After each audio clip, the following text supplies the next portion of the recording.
Hear ye, hear ye. I'm Dave Nelson, and on this 19th day of November 2014, I call to order this, the 31st meeting of the SciFi Geeks Club from GalacticNetcasts.com. Our guest geek this week is a writer and podcaster. For nearly a decade, he was the editor-in-chief of Macworld and has been covering Apple and related technology since 1994. He's currently the writer, or he writes for SixColors.com, and is the host of the award-winning podcast, The Incomparable, which is also the name of his network. So welcome to the SciFi Geeks Club, Mr. Jason Snell. How you doing, Jason? Doing good. Thanks for having me. You know, once you win one award, you are award-winning forever. Yeah. That's true. Hey, before we continue, we have fanfare for you. Hang on. Here it is. How did that make you feel? Pretty good? I'm We have a little speechless. budget with our $2 fanfare. But We need to go downstairs and grab the trombone. Would that help? Wow. All right, let's introduce the co-hosts of the show, Brad Ludwig, Anessa Moyens, and Matt Stein. How you guys doing? Good, how are you? Okay. All right, as we start each show, we have we've changed the format just a bit. We've tweaked it a bit. You each used to have a different hypothetical question, but we have one hypothetical question now, and we all can kind of pile on with our own answers. So are you guys ready? Bring it! Yep. All right. You're on a desert island, and you can only take one sci-fi movie with you. Which one would it be, and why? Let's start with our guest, Jason Snell. Oh, man, that's totally unfair. There are so many different ways you could answer this question. I'm going to go with the clever way, which is to say I'm going to take Shane Carruth's cult time travel movie, Primer. You might call it Primer. That's the wrong way to pronounce it, but that's fine, whatever. Only because I can watch it again and again and again, and I still have no idea what's going on. And on the desert island, I might be able to focus and watch it so many times that I finally figure out how it all connects. But I do love that movie, and I would be committed to learning everything about Primer. And even though it's not my favorite necessarily sci-fi movie, I like it, and I would use that time wisely to try to figure out the timelines. I had a feeling that you were going to say the thing about not knowing what the hell's going on or not figuring it out, because it's a complicated piece of business. It is. It's really. I've watched it like 5 or 6 times, and every time I watch it, I try to do the math, and about halfway through, I'm like, okay, I don't know what's going on now. And I've got the chart. I got the flow chart that's on the internet with me, and I'm just. But I figured on the desert island, I would have lots of time to think about it. Yeah, I'd say. All right. Thank you, Jason. Ladies next. Anessa, what's your movie? I have no idea. It would be easier with the TV show. Yeah. Man, to be stuck on an island with one movie. Do you want me to come back to you? I believe Jason's pointing at the I'm Star just pointing at the Trek. Wrath of Khan. I mean, that's a pretty good movie. It's right here. You can take it if you like. Gone! Gone! That would actually be pretty entertaining. Is that your pick? Is that your pick, Anessa? Actually, I kind of want to go with Idiocracy. Oh no, that's perfect. That's perfect. It'll make you laugh. It'll make you from not killing yourself for being alone on the desert island. It's funny. It's entertaining. It makes fun of society as a whole, and I would be missing society, and so I guess that would kind of help me not miss it so much if I was like, yeah, it's going to crap anyway. So. All right, let's move on to our least sci-fi-ish person on the panel, Matt Stein. You're stuck on a desert island. What sci-fi movie do you bring with you? Running Man, because Arnold Schwarzenegger. A couple of things that you have to know about Matt there, Jason. He's a big Arnold Schwarzenegger fan. In fact, I think if you had the chance, you'd probably marry him, right? Yeah. I mean, have you ever seen a man without a shirt on? Arnold Schwarzenegger from the 80s, maybe. Strong point, strong point. We just did an episode about the Terminator, and I was really appreciating how he actually does a really good job. I mean, you could joke about him selling being being robotic, but he actually does a really good job, which is important because at various points they like replace his whole head with like a fake head, and he sets it up. He actually does a really it's a great role. Cool. And he's Arnold Schwarzenegger. Arnold, he's the governor. What can you do? He's also, I don't know if anyone's heard, but there's Running Man 2 is apparently potential. The movie Triplets might be a thing. Back up the bus for a second. I'm thinking Running Man 2 being directed by Ridley Scott. Huh? Because Ridley Scott has nothing going on, right? He has nothing in... Oh, he's not doing a darn thing. He's just sitting around on his butt, just wasting time. Just waiting for Running Man 2. Yeah. Waiting by the phone for the call from the producers to direct the movie. I'm thinking. I can get behind that. All right, Brad, you're last but not least, Brad Ludwig. The movie that you bring to that desert island, what is it? They Live. Yeah, good choice. Nice. That's a good one. Yeah. It's one of those movies where it's fun to watch, and it's not a heavy watch. I mean, you're going to be spending a lot of time gathering food and whatnot and trying to survive on this desert island.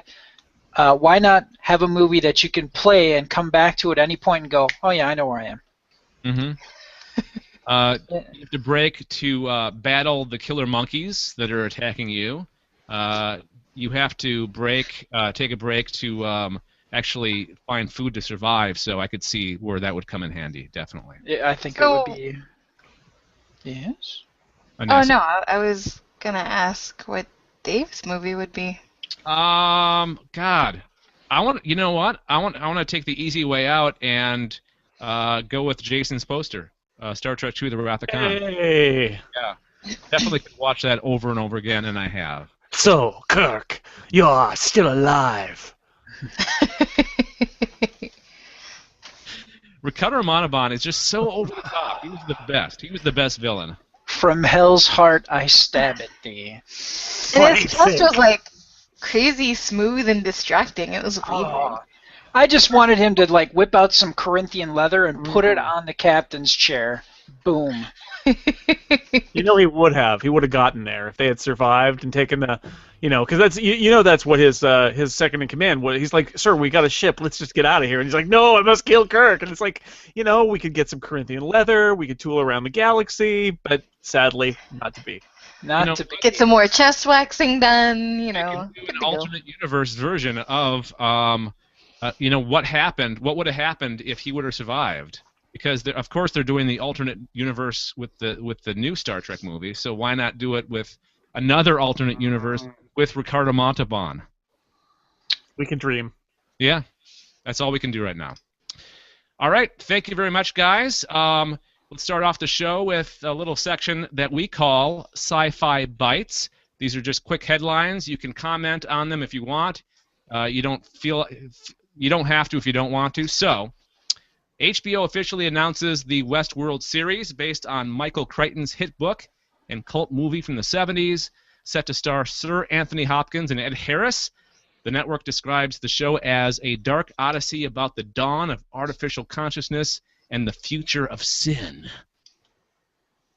What do you guys? How do you feel about this? Well, I've not seen the 70s movie, so I'll be interested to see it as a TV show.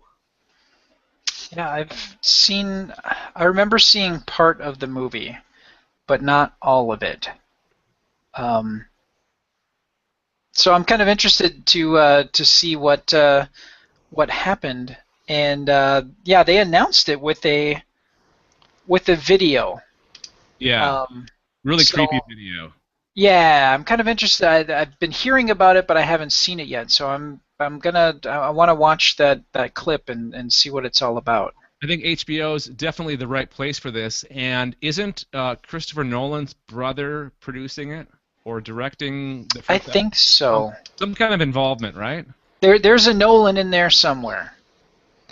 Probably.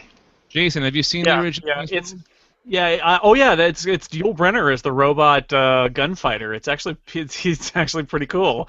I think Jonathan Nolan wrote the pilot, and this is also a J.J. Abrams production too. So I think it's interesting. HBO is loading up on this stuff. I think this is finally where we're seeing the Game of Thrones factor here, where they're like, what other properties can we take and do like large scale genre kind of shows? So they're also doing a show based on the Margaret Atwood trilogy, the Mad Adam trilogy. I don't know if you've read any of those books. Really pretty good books. And Darren Aronofsky is involved. It's crazy. There's some crazy stuff going on. And you got a story about another one coming up later on in the show, right?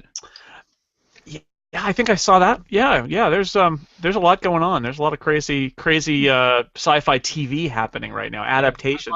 Sci-fi's got some great stuff coming on too. So I think we're at the dawn of a new era of science fiction on TV. Yep, I agree. All right, Doctor Who showrunner confirms Peter Capaldi returning for season 9. Shocker! Bum, bum, bum.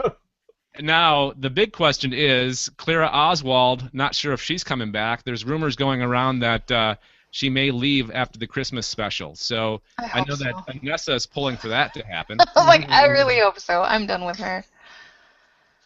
I feel like her story has sort of been told. I like Jenna Coleman. I think I've enjoyed her character over the last year and a half, and especially this year I felt like they did a lot more with her. But at the same time, I'm not sure where she goes from here. She's kind of proven herself, and I could see her maybe coming back for half a year next year, but I wouldn't be surprised if this is the end. It seems like they've reached an ending for her, or very close to it.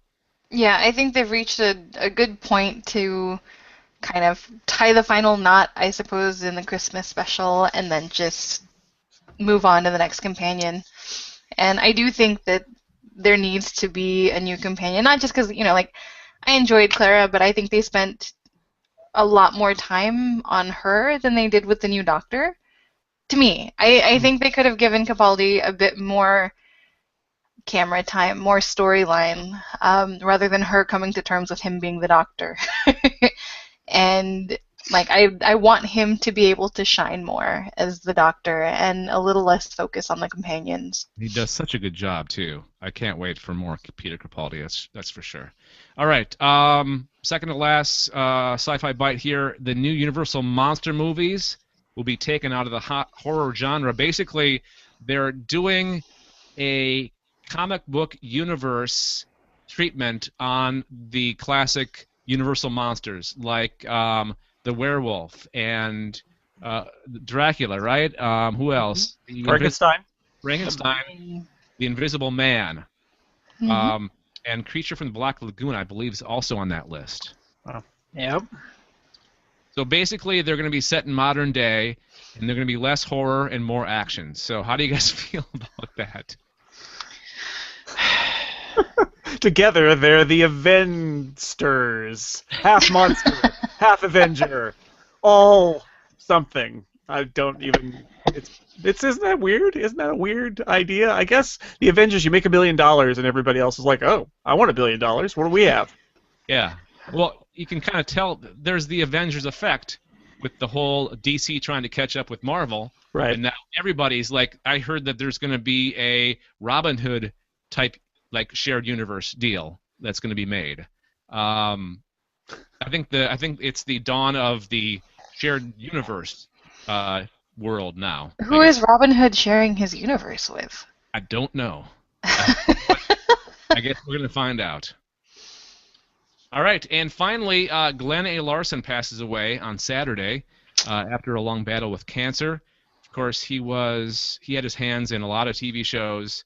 Battlestar Galactica, the original one, and Buck Rogers in the 25th Century, Knight Rider, $6 Million Man, and Magnum P.I. He was a great guy. Basically, if you watched a show in the 80s, you probably watched one of his.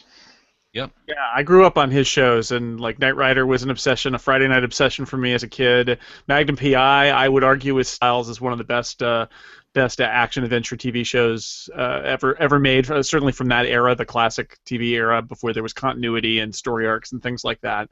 And, if you've ever learned anything about Mormonism, you might be baffled by the fact that Battlestar Galactica's entire all of the words they use are based on things that are in Mormon religion, and it's because of Glen Larson, because he was a Mormon, it's and because so of him. he stuck all of the Mormon terms get dropped into Battlestar Galactica. It's a really interesting thing that he did when he was building the sort of doing the world building of Battlestar Galactica. So frack is a Mormon word? You'd have to ask a Mormon friend if they frack and Feltercarb are actually Mormon or not. I had So, like no idea. Kobol and Yeah. a bunch of those terms that are right out of Book of Mormon and The terms and some of the concepts and whatnot. Yeah. I did not know that, and I thought it was cool how Sci-Fi brought him on as a consultant producer in the rebooted version of the show. That was pretty awesome. I suppose they probably had to do that, though, right? He had some kind of rights to the property, right? I think that's probably right.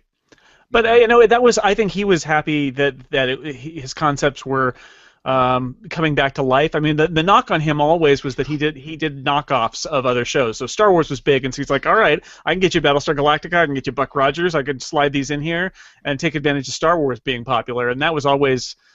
He was accused of not being very creative and being more a knockoff artist. And I think the remake of Galactica validated him in a way because it showed that there were core concepts in there that could become something modern and great, and that that meant there was more to it than just like a Xerox of Star Wars. All right. Yeah. Thank you, Jason. And that does it for Sci-Fi Bites. Let's get into our discussion stories this week. And we've been sitting with this story in our document for 3 weeks now. As Matt's been running around doing who knows what, and we've been teased by this headline for 3 weeks. So, Matt, please finally reveal what you're going to talk about this week. DARPA has funded researchers have created a drone that can learn. And the reason this was originally picked 3 weeks ago is because I was in the middle of a book, very similar concept called Kill Decision by Daniel Suarez. So DARPA's funded this drone, and basically what it is it's a plane that flies around, and it has 576 silicon neurons that were on the initial prototype, and it can fly into rooms and it kind of sees what's around, and it can tell when it goes into a different room, and it creates like a map. So the description that it has is, it says, the first time the drone was flown into each room, the unique pattern of incoming sensor data of electrical activity in the neurons that the chip had never experienced before. So it triggered it to report that it was in a new space, and also caused the ways the neurons connected to one another to change.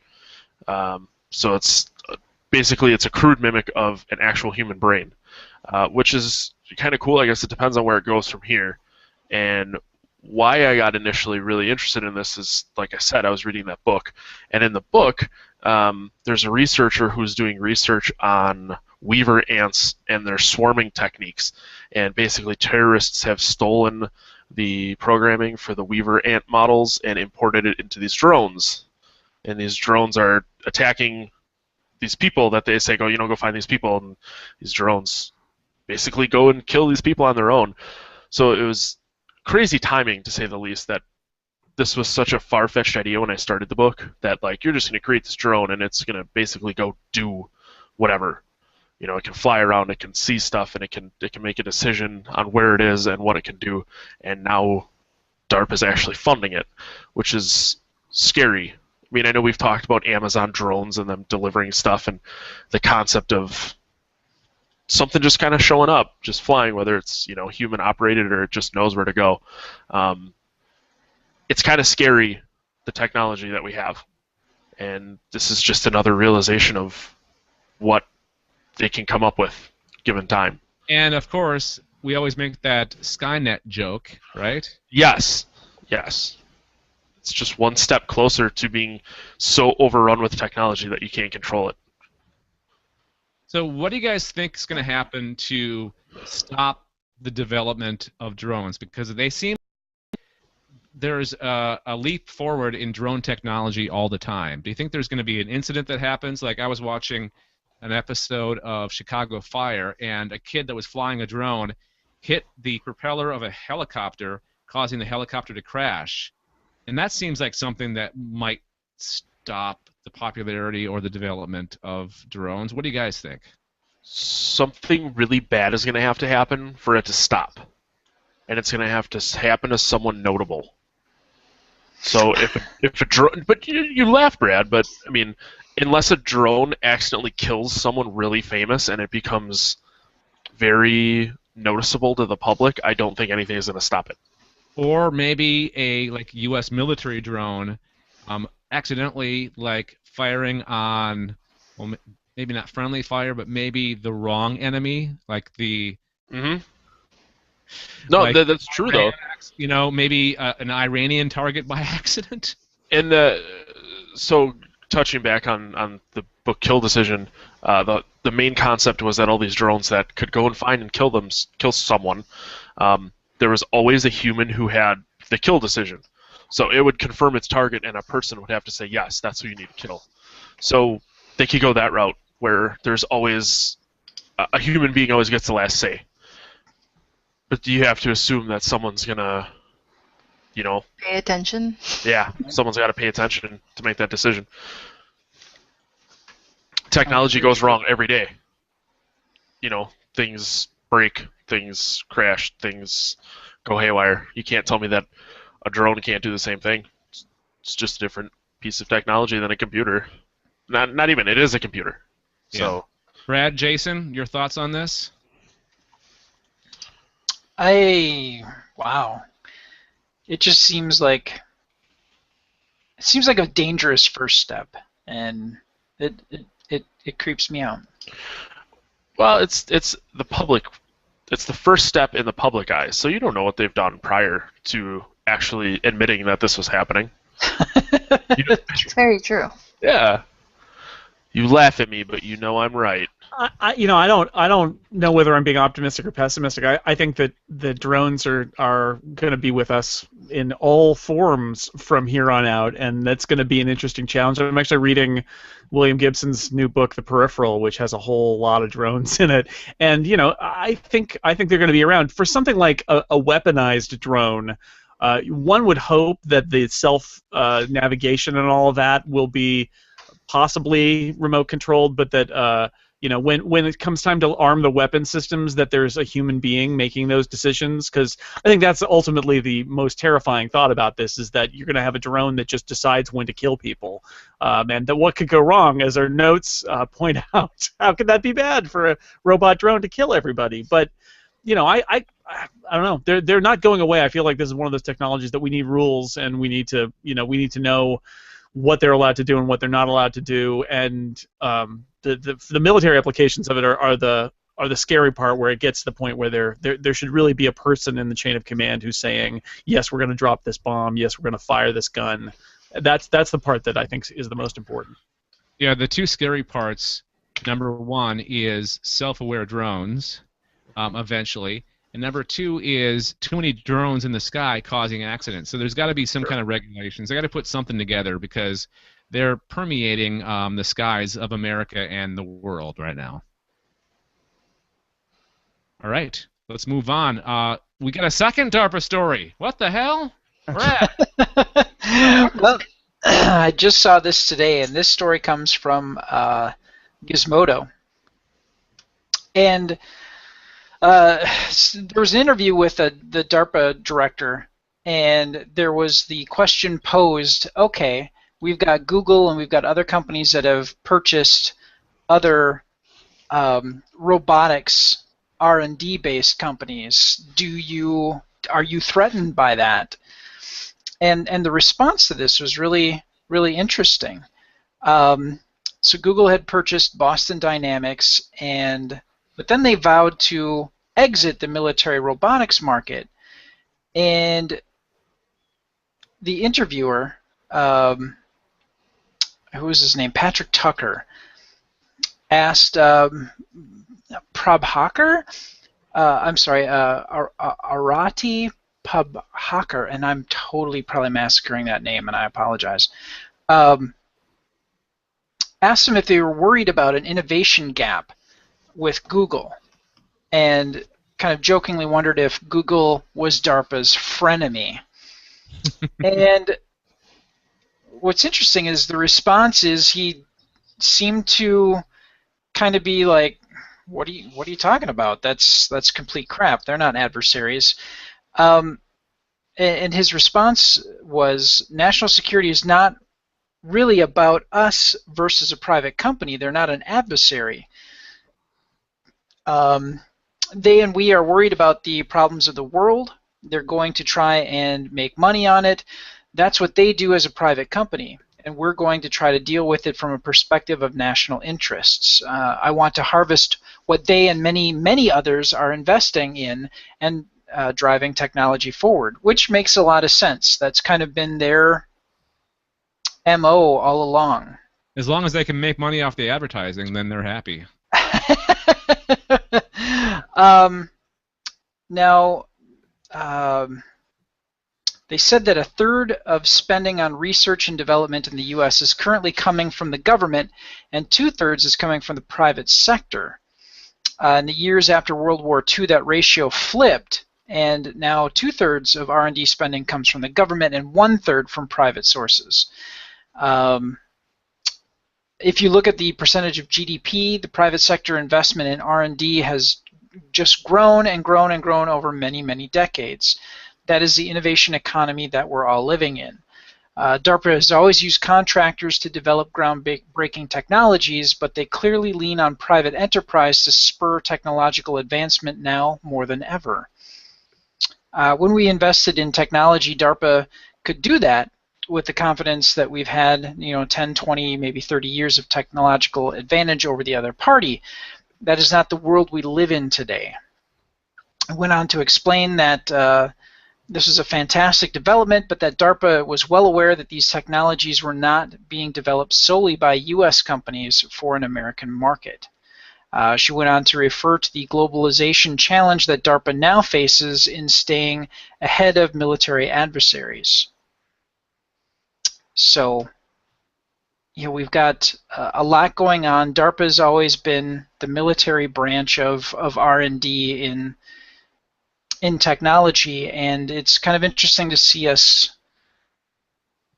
the symphony that seems to happen between government and private enterprise to try to innovate and make new technologies that do have military application. Well, what's happening also with NASA, right? With all the private space companies. You got your SpaceX, you got your, what's the other one that they're working with? The one that just had the accident, not Virgin Galactic, but the Antares? Oh, yeah. Oh, yeah.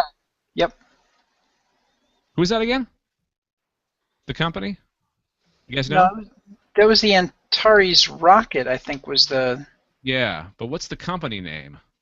Orbital Sciences? Yeah, Orbital Sciences. It was Orbital Sciences, it was SpaceX, and it was one of the old school contractors. Boeing. Boeing, yeah. Yeah. So it's not just happening with the military; it's also happening with NASA. I mean, I think they're doing what everybody else is doing. They're doing what all the private industry is doing as well, as far as innovation. They have to compete, so they have to bring private companies in. Yeah, they really do. So, I guess we can't be looking at it as solely, the government has to develop everything and that's just, how that happens for military application. It is a process where everybody kind of works together to make something bigger and better, and hopefully we don't accidentally create Skynet. So. Yeah, hopefully. Let's keep our fingers crossed. Now let's go from a story. We talk about DARPA all the time on this show. So let's go from a story about technology inspired by science fiction to science fiction tropes that we hope that is not inspired to actually come to reality, I guess. I got this article from io9.com. 10 science fiction tropes, or it says 10, but I'm only going to mention a few of them. Science fiction tropes that we hope that we never get tired of. So basically, these are classic tropes from science fiction movies and TV shows that you always see. And there's 10 in this article, but I'm going to only mention just a few of them. So Let's start with my favorite on this list: gigantic clear tubes. See 'em all over the place. They're multifunctional. Medical healing, space travel, intergalactic hibernation, cybergenic freezing, movies that we've seen them in: Independence Day, Event Horizon, Star Wars, Minority Report, Night of the Creeps. I'm not sure if I'm familiar with that one. Do you guys... Night of the Creeps. Actually, that was a review that I did on the Alien Invasion. Really? Yes. Okay. What's it about? It's about basically little worms that infest a person and then take over their bodies, and yeah. Okay. That kind of a film. You remember the big plastic tubes? Yes, actually, there was. They had like a whole mess of them in one sort of glass tube, if I recall. Okay. All right. Yeah, the season finale of Doctor Who just had big clear tubes. The whole place where the skeletons are that turn into something else. If you haven't seen it, that's a whole building full of nothing but clear tubes. That's right. It's so funny. Once you realize it's a trope, you see it all over the place. Like, you don't realize it until somebody points it out. Oh, gigantic clear tubes. Yep. Seen it. Yep. All right, so next on this list is fun robes. I love this one, too. So we've become so accustomed to the wondrous world of futuristic robe wearing that seeing any sort of future god or alien political group in pants just looks laughable. So how do you know if the person's being respected? Well, they're wearing a robe, right? It's a robe, so you better bow. That's what, according to this article. Seen in Prometheus. Was it the engineers? Yeah. Okay. Yep. He looked comfortable until they woke him up. Feel sorry for that guy. Logan's Run, Beneath the Planet of the Apes, Tron Legacy, and of course Star Wars, made most famous for... was it a robe, or is it more of a... I don't know what you would call that, what they were wearing on Star... I guess they could be a robe, right? Yeah, the Jedi they've got their robes. Yeah. They're walking around in. Okay. I would like to add in jumpsuits here, because I feel like the gray jumpsuit doesn't get enough credit. One of the ways you can tell you're in the future or somebody is an alien is there's a jumpsuit involved, usually gray, right? Because it's like we're from a strange future where color doesn't exist. That happens a lot too. So robes, jumpsuits, those are both great. Okay, good point. Thank you, Jason. How about futuristic product placement? In movies like Back to the Future, you had Mr. Fusion. You had that futuristic Jaws 3D marquee that kind of jumped out at Marty and freaked him out, right? And then Fancy Pepsi. My favorite, it's in this article, is J.J. Abrams' the bar scene from the 2009 Star Trek when Uhura ordered the Budweiser Classic, right? Yeah. Yeah, although also J.J. Abrams does fake product placement. He's had there's something called Slusho that appears in all of his movies too. And she orders Uhura orders a Slusho in Star Trek along with the Budweiser Classic. I forgot about that. That's originally from Lost, right? Or does it go way before that? Well, it appeared in Lost, and then it appeared in Cloverfield. Cloverfield, yep. And I think they've actually made reference on Once Upon a Time, even though that's not a J.J. Abrams, that's not a Bad Robot production, but producers from Lost are doing Once Upon a Time, so I believe they threw that in as well. I believe it's in Alias. That's where it started. Yeah, it's in Alias, yeah. Yep. Okay. That's awesome. I like those continuing things like that. So that's fake product placement. But yeah, Back to the Future, I feel like Back to the Future 2 is like ground zero for product placement in the future, right? That there is so much product placement in Back to the Future 2, and it's great in hilarious and weird. They set the standard, I think. Back to the Future 2, definitely. How about this? Elaborate post-apocalyptic gangs. Yep. And I have to read this because this is the best part of it. The best thing about any type of film set in a gang-ruled future are the elaborate ensembles. Where do they find these outfits? Why are football pads and mohawks good for the desert, but not sunglasses or hats? Where is everyone finding the proper tools for face painting and or face tattoos? Well, face painting's pretty easy. All they need to do is find a flower or something, smash it up, and then smear stuff on their face. Or even just mud. Mud and spit. Just dirt and spit. Peh. That doesn't sound very futuristic badass. No, but it looks great with the shoulder pads. I like the uniformity thing. It's like, how in the apocalypse could you manage to find 15 of anything? But they're like, I don't know, the high school had some shoulder pads over here for the football team. We thought they were cool. And there was like a bear that tried to get us and hit the shoulder pads. We thought everybody should have shoulder pads. I don't know. Yeah. I never understood that. Wasn't there futuristic gangs in not Demolition Man. What's the Schwarzenegger film that you mentioned earlier? And Running Man? Running Man? Were there gangs in that film? Just a lot of futuristic outfits.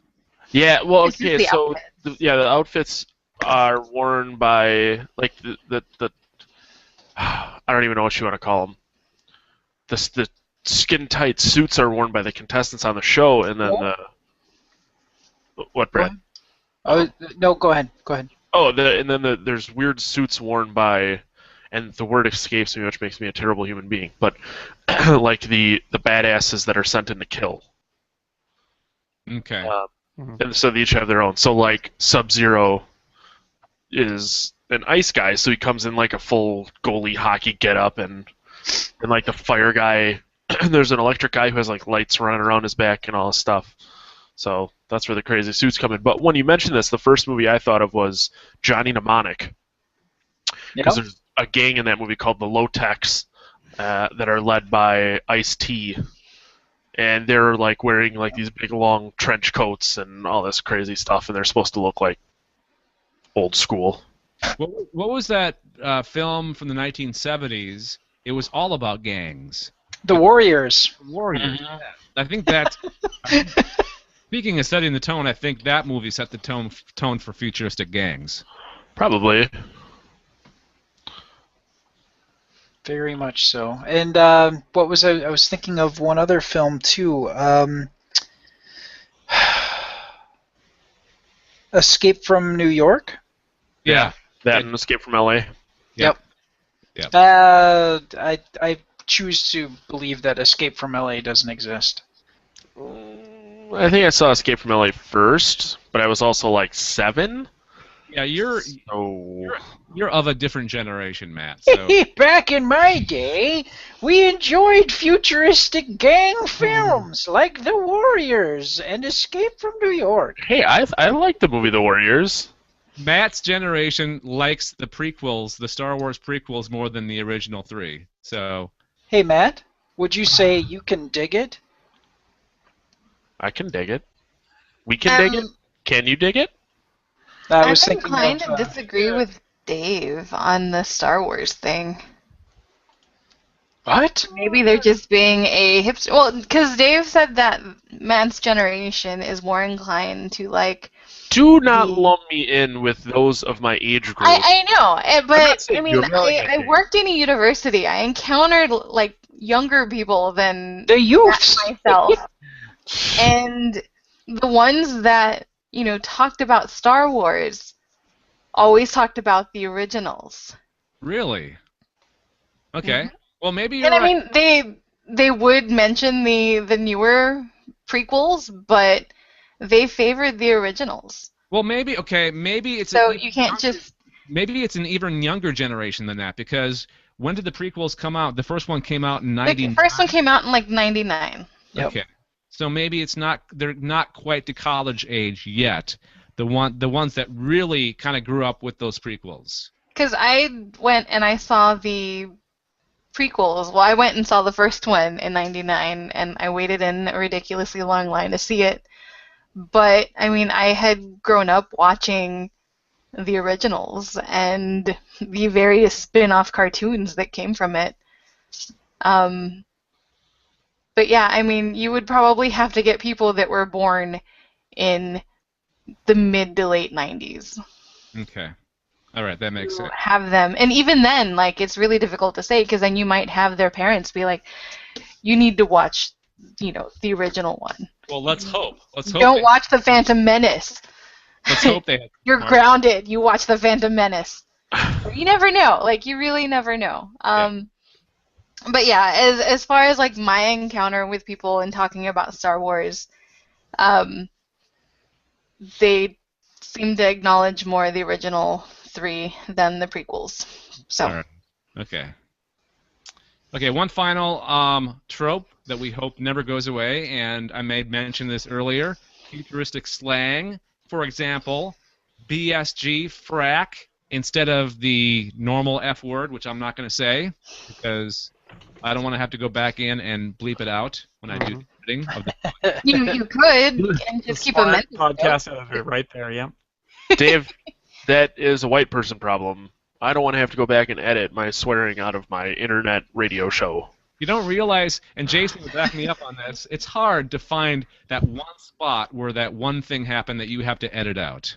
Well, you got to write the time code down. I do that every time somebody swears on my show. I'm like, all right, 18 minutes, 23 seconds. There's that. Okay, I just keep a running tally of everything terrible that everybody says, and that's what I'm doing wrong. I need to put a notepad and a pen next to my computer. So my favorite show with futuristic swearing is Farscape, which has lots of it, including Frel, which is the frack of Farscape.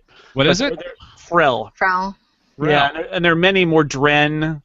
I at one point I looked it up. There's like 8 different swear words that they made up for Farscape. Yeah, they're going way overboard on that. Yeah, because Red Dwarf only did Smeg. Yeah. I think frack has really taken off. Like, you hear that in very much non-science fiction. Like, I hear it on comedy shows, and just like normal life, people say frack. That's permeated society more than any other one, I believe. I think because it sounds a lot like the F-bomb.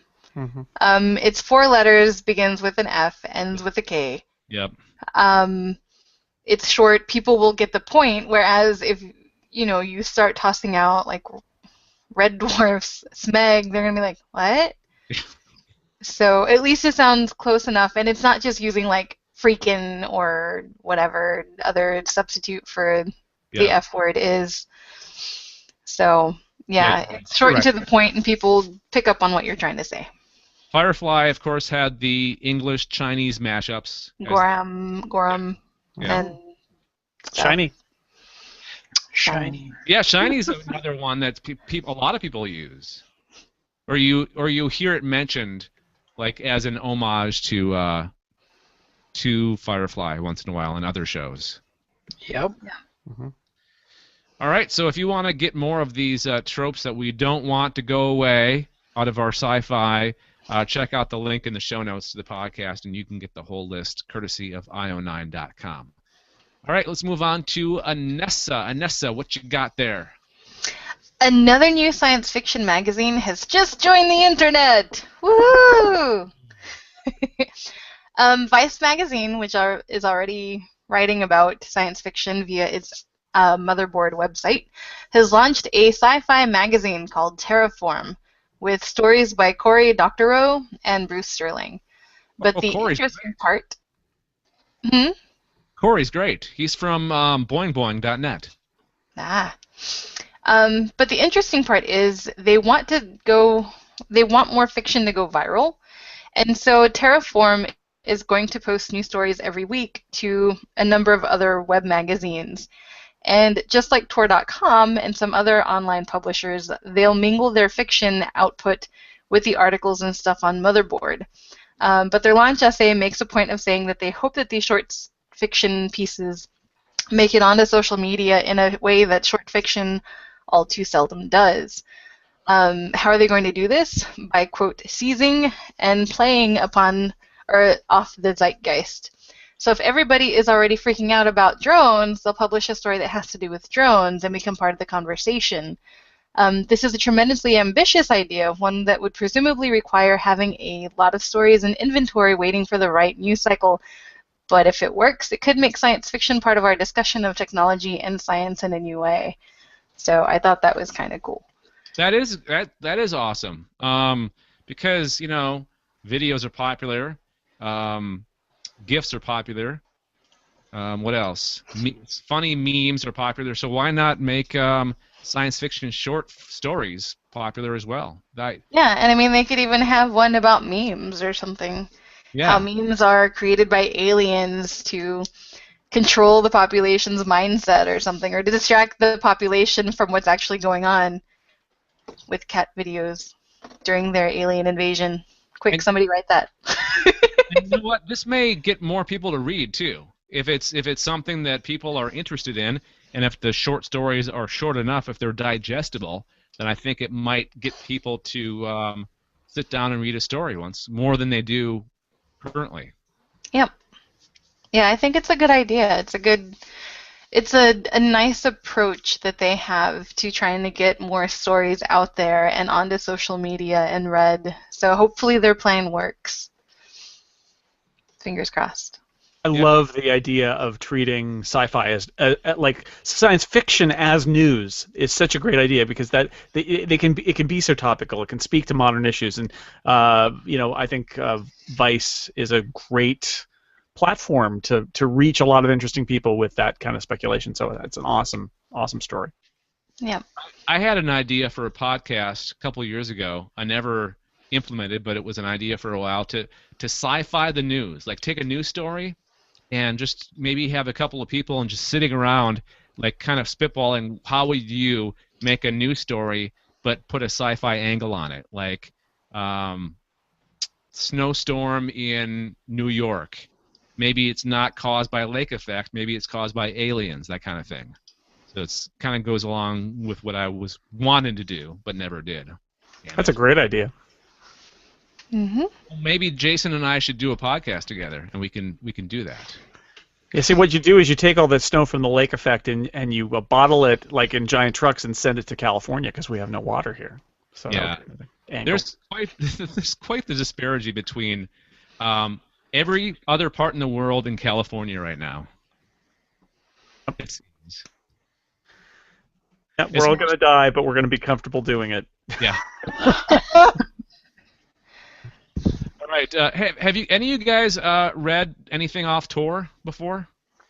Yeah, I've read some stuff from Tor, and I think I've used a couple of the short stories that I found on there as picks before in the Alien Invasion. So I went on the site this week. I don't know why, but I went on the site. And I'm like, why haven't I been here before? I should totally visit this site more often. Oh, I really like Tor.com. They got good news, and then I think like half the Hugo-nominated short fiction last year was from Tor.com. It's kind of amazing. Oh wow, that's pretty cool. Yeah. Okay. All right. So check that out. What's the website called? Or it's a magazine. Or it's an online magazine. The magazine is it's put out by Vice, but it's gonna be Terraform. Okay. All right. And we'll have the link, of course, in the show notes of the podcast. You can check it out for yourself. Yeah, if you just go to motherboard.vice.com/terraform. All right, cool. Thank you, Anessa. Let's stay on the subject of written science fiction with Jason's story. Yeah, Rolling Stone did an article that was an interview with William Gibson, and like I mentioned earlier, William Gibson's new novel, The Peripheral, is out. You may remember him as the guy who wrote Neuromancer. I think his actually last trilogy of books that he wrote that The Peripheral doesn't count in. It's the beginning of, I don't know if it's a new series or if it's just a standalone book. The previous trilogy I thought was fantastic. I think it's actually his best work, and that comes from somebody who loves Neuromancer. Anyway, The Peripheral is out. It's weird. It's interesting. I'm only about halfway through it. It took me about 20% into it on my Kindle before I figured out what the heck was even going on. It's one of those.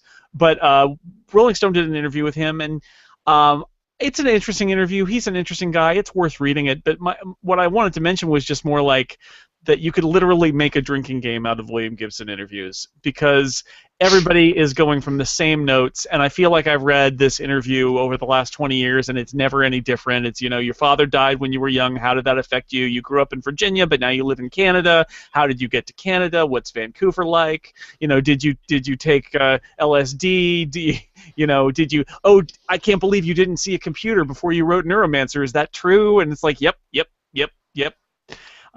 It's all in there. It's all in that Rolling Stone article. It's good, and I love William Gibson. I think he's a really great writer. He's one of my favorites. But I wish mainstream media would do a better job of interviewing sci-fi authors in general, because I feel like by following William Gibson's career, I've unwittingly exposed the playbook of how you interview a sci-fi writer, because I've been paying close enough attention to realize they always ask him the exact same questions. It's like, it's too bad, because there are probably big picture things that you could ask somebody that smart that don't tend to come out in something like a Rolling Stone interview. Don't you think, though, that the reason they ask these questions is because they want to kind of dumb it down for mainstream consumers? I just don't see why asking about him growing up in Virginia before he moved to Canada and about his father dying when he was young is like really covering. I mean, that's not.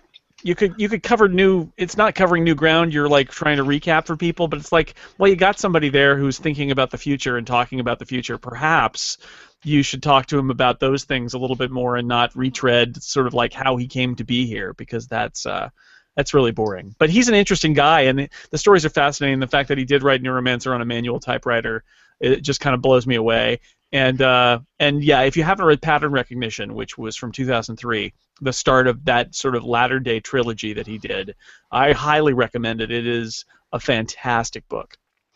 I've always been a little intimidated by his books. I've never read any of his stories. Is he a pretty easy read, or is it pretty complicated? In general, I would say he is. I would say he's not a...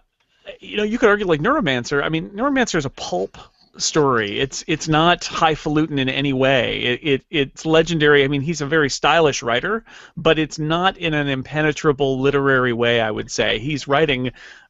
many of his books are really just... They're like noir detective stories, except set with bizarre technological... twists. And even Neuromancer, which is about AI and it's about virtual reality, is really like not that different from a Raymond Chandler novel in some ways. The plot-wise, it's not that different.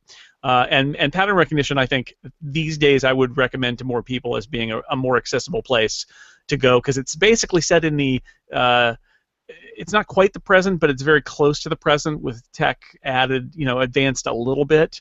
And it's really smart and good stuff. So I think I love him. I think he's a great writer, and I don't think he's an impenetrable literary figure. I don't think those are the kinds of stories that he writes.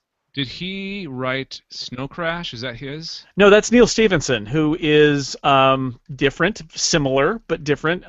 William Gibson doesn't write as long as Neil Stephenson, and he's better at sticking the ending than Neil Stephenson is. And I like Neil Stephenson, but Gibson's absolutely a better writer than Stephenson is. Stephenson at his best is as good as Gibson at his best, I would say. But I think Gibson's at his best more than Stephenson is. Brad, just gauging your laughter, have you read his stuff? I've read Gibson's stuff, yes, and I know of the large volumes that Stephenson puts out. Stephenson did they're massive doorstops. But don't get me wrong. From my friends I have friends that are trying to get me to read Stephenson, but I just can't make that kind of 1,000-page commitment, 1,000+ page commitment to his stuff. But like Cryptonomicon gets great reviews. Yeah. Read The Diamond Age. The Diamond Age is actually really good, and it's one of his earlier books, so it's not 1 billion pages long. Okay. And Zodiac, which is actually one of his first novels, is also great and actually set in the present day for 1988. But Zodiac is really great, and Diamond Age is a really nice bit of sci-fi from him. Before he started, every novel had to be like contractually more than 1,000 pages. These novels are good, but oh my god, they are so long. You get pulled into one type of thing, and you have to make a 1,000-page book every single time. Well, the problem was that he did the Baroque cycle, which is 3,000-page books, and it's telling one story, and it's pretty good. But oh my God, it is And Cryptonomicon is good. It's 900 pages. Anathem is good. It's like 1,200 pages. It's not that these books are bad, but they're so you're making such a commitment to go into them that it's pretty scary. So I recommend for Stevenson, I recommend Snow Crash, and for Gibson, I recommend what did I say? The first book in that trilogy, Pattern Recognition. Yeah. Okay. All right. Cool. Okay. There's your book recommendations. All right. Thank you very much, sir. All right. That's going to pretty much do it for this edition of the SciFi Geeks Club. You can find out more by going to galacticnetcasts.com. All the links are there for our social feeds, for our subscriptions. You can also just jump on iTunes, Stitcher, and TuneIn Radio. We're on all three platforms there. Just search for either the SciFi Geeks Club or Galactic Netcasts. Leave us feedback by emailing galacticnetcasts@gmail.com or call our voicemail number or leave a text message as well, 805-328-3966. All right, Jason Snell, thank you very much for being our guest on this edition of the SciFi Geeks Club, sir. Yes, thank you. Thank you. It's a lot of fun. Where can people find your stuff, and what kind of thing you want to push here?